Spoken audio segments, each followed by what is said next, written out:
Okay, we left off page 300. Page 300. Gimel. Yesh misanin shloshi yomim. Zechel tiny sister. Some people they fast 3 days.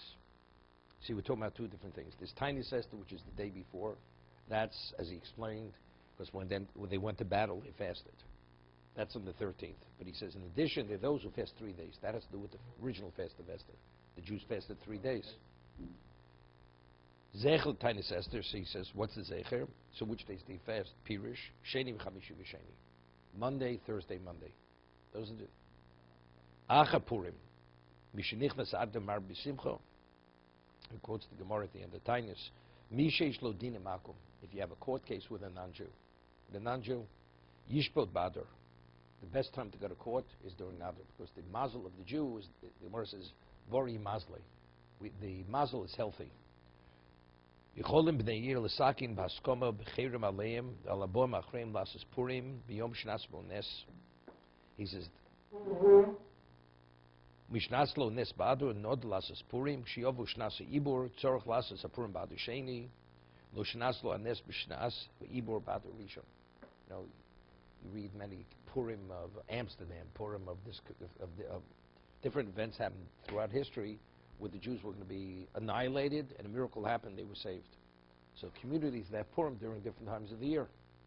They have during different times. So he was speaking about this. The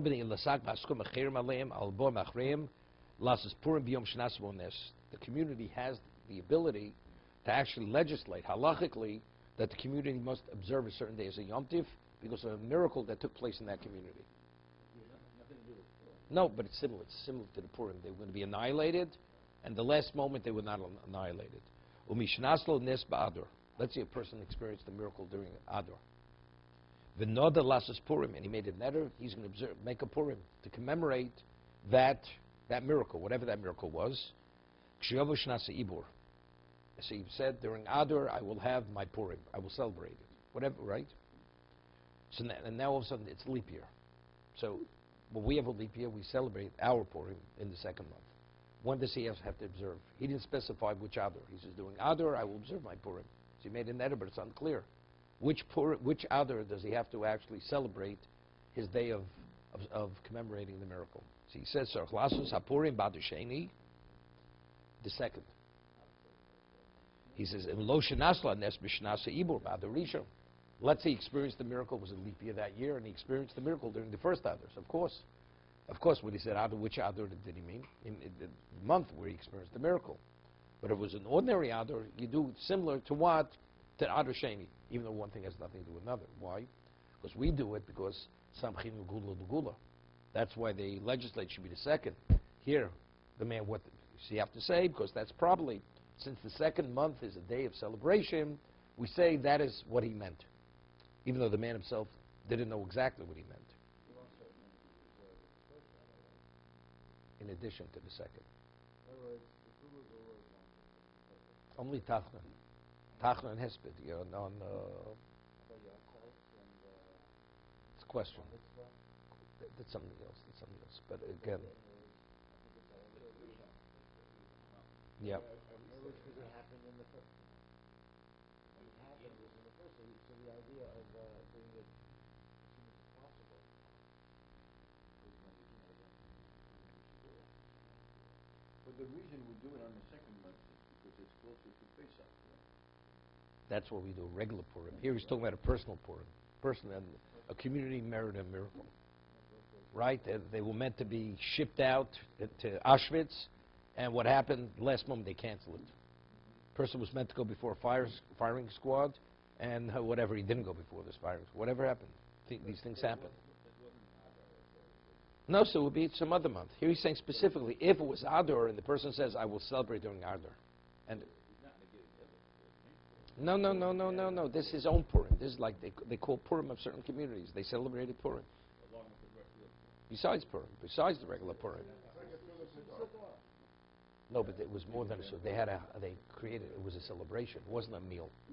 It was a public. The community. Community was bound. They have to conduct themselves as if it's Yom Tiv. No, unrelated.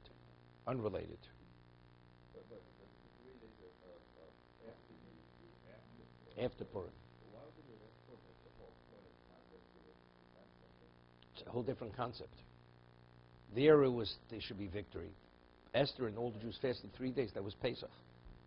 So that's after. It's unrelated. That's unrelated to the fast of 13th. The fast you. No, I understand. But Esther was to save the Jews. Why would they do it after the... Two different things. That's when she went to Achashverosh, correct? Right. She was afraid she'd be killed. Right. And she's killed, there's not going to be a miracle. No chance there's going to be a miracle. So she asked Mordechai that all the Jews should fast on her behalf, that she should succeed in her mission. Right? So that these 3 days are commemorated. He says there's a minog. The issue. I haven't heard anybody fasting these 3 days. That's the why Esther. You would think that would be before Purim, but I guess It's not enough time. Before the next Purim. The Pesach is also before the next. Okay. Yeah. Well, Monday. He says Monday, Thursday, Monday. What about if... Okay, let's start the next halacha. I know Robbie comes last time, so he has all these questions. You know, it's pent up, so he has to get it out. So he's eager to hear. Okay, Chiv Kriyas HaMegillah, the obligation of reading the Megillah. Chayev Odom Likros HaMegillah B'Layla. Unfortunately, you know, in Manhattan, very often, you know, people, women, many of them don't come during the daytime. No. Now things changed a little bit in terms of the Suda. One time they'd have the break fast. They would have the meal at night, like a festive meal, and people didn't have the Suda's Purim during the daytime. You know, you had a catered meal in the shul, and that was the Purim Suda. That's what they thought. They came, the women, they don't come to Megillah. The men, they don't eat any special meal. They're ready, they were Yotzei at night in shul, whatever that means. It's ignorance. A man and a woman have to have the Megillah twice, at night and during the daytime. Literally, it's the words of the Gemara. And repeat it again. Lishnosa doesn't mean, the Gemara originally thought it meant learning the Mishnayos. Lishnosa means, and to repeat it during the daytime. Shalaylo zmano kol halaylo. The nighttime reading can be any time during the nighttime. Shel yom zmano kol hayom. What is kol hayom? There's a Mishnah in Megillah. Even though after dawn is day, but as all laws which pertain to day, we always prefer lechatchila, netzacham, like milah, circumcision. Milah can only be done during the daytime. You should not circumcise a child before netz, before sunrise. Because mistakenly, you may do it too early. If you do it too early, it's not valid. So the same thing, so the Mishnah lists many things that are daytime mitzvahs, it should be from netzacham onward. V'shel yom zmanim alayom, mi netzacham at sof hayom. It's from netz. No, but it's night. It has to be the day of the 8th. It can't be the night of the 8th. So if it's before dawn, it's night, it's not day. V'imkro bishol ha-marashach. What happens if you did read it before netz, but it was after dawn? Yotza. Because factually it's day. After Emor is day. Mishna Berura Likros HaMegillah Laylo. What is that? Bishat Seisuk Chovim. It's not what we accept on Friday night. You know, you accept Shabbos early. It's Shabbos. Here, this is similar to the Seder. It has to be, you know, be'erev tochel matzos. It has to be nighttime. Nighttime means after Seisuk Chovim. I'll come and see Tov Reish Sari Beis Mishna Berura Be'er Alocha Bashkzavnu Shem. Okay. Last Lishnos B'Yom. You have to repeat the reading again during the day. Zeichel Enes. Shor Yitzokim B'Meitzarosam Yom V'Loilo. I mean, what does that do with the Nes? That precipitated the miracle. Here we're reading, right? We're reading to commemorate the miracle. The answer is, but we're reading also the problem. You understand? When we read the Megillah, we're not only reading about what happened at the end, like everything that preceded that. So just as they Tzokosam Yom V'Laylo, so therefore we read it, Shal Yitzogim B'mei Tzorosam Yom V'Laylo. Who's the base? Second. Rashi. Vimlo kro kodem afilu bo'ones, shuvelo yikro. What happens if, for whatever reason, he wasn't able to read it at nighttime, even though it was an onus, it was something, an emergency came up. It was impossible. Halachically, he wasn't permitted. Does he have to read it twice during the day? The answer is no. You can only read it at nighttime. You know, the Gemara says, "Avos manabatul kabrano." You have to bring a korban at a certain time. You're not able to bring the carbon at that time. Once the time passes, you're not able to do it any longer. B'sholam ad hashachar yimamu. That's called a maker. It's a makeup. Right? But even if it's a tashlum, carbon not. Has nothing to do with it. Has nothing to do with it. First, a tashlumin does not have the same value as a makeup. Does not have the same value as the actual Shemon Esrei. Does not have the same value. Okay, that's specifically regarding Shemon Esrei. Man, Netzach Hamol, if you called Bikian, says not everybody knows exactly when dawn is, because dawn is semi-dark. Vizim da osilagdume, in the times you may read it too early. Therefore, it's the optimum time is you have to wait for nets. Because it's clear to everyone. It's daytime, it's sunrise. You read it till Shkia. What happens if you went beyond Shkia? You have the twilight period. So it's a question: is it day or night? So again, Yikreno b'li brocha. You read it without a brocha. You haven't read it, so there's a chance, right? It still may be day. So brocha, we say some brochas loke. The Megillah, even though it's different one, we say something Rabban L'Kula, right? I mean, we differentiate between taking the lulav the first days of the Oraisa. Subsequently, it's Rabbanan. Person did not take the lulav the first day, and you're after Shkia, you have to take the lulav. So if the Oraisa L'Chumra, the subsequent days, if you ben Hashmashas, one does not take the lulav, because the obligation is purely rabbinical. We say something Rabbanan L'Kula. Here, he's saying no. Regarding the Megillah, if it's ben Hashmashas, you should read the Megillah. But bracha not. Why? I mean, even regarding the Megillah, we say Savit Rabban L'Kula. I understand. So there's nothing wrong with taking the lulav. But he doesn't say that. Doesn't say that. Here he says you should read it.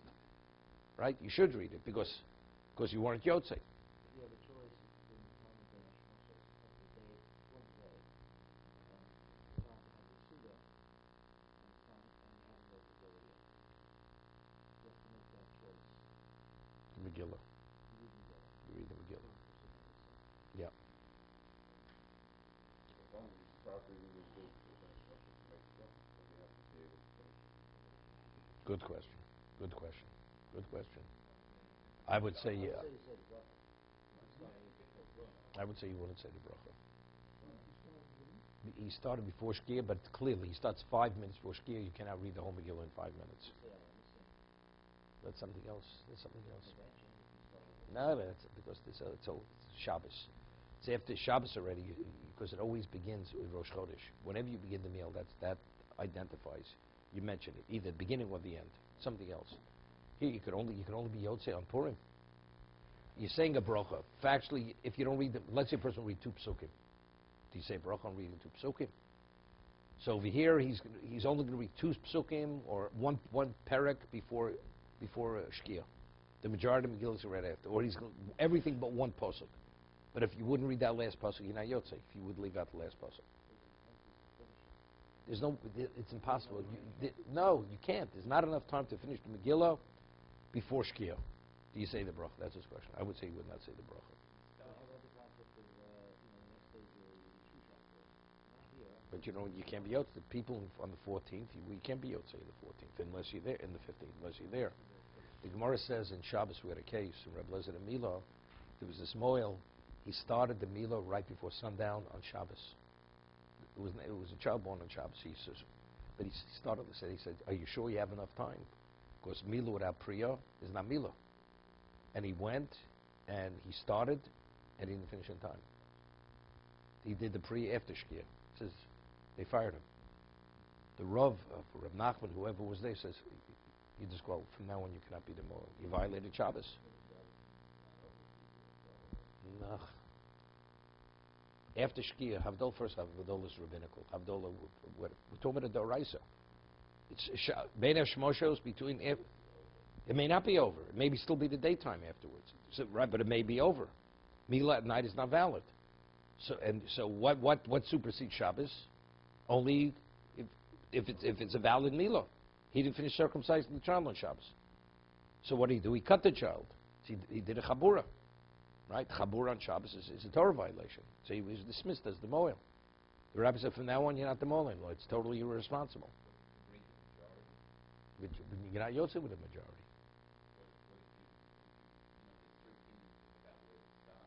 La halacha, we rule you have to read every word from the beginning to the very end. That's the way we rule. What about if you go? No, we don't rule this way. You start on the third parak, like the Emor suggests. You're not Yotzei, period. You have to deal with the halacha, the way we rule. Child didn't have to have a pashas done because that Mila didn't count because a lot of it was at night. Correct? Correct, correct, correct, correct. So you Correct. have to start the whole procedure? No, you can't circumcise a child twice. He removed the foreskin. Okay?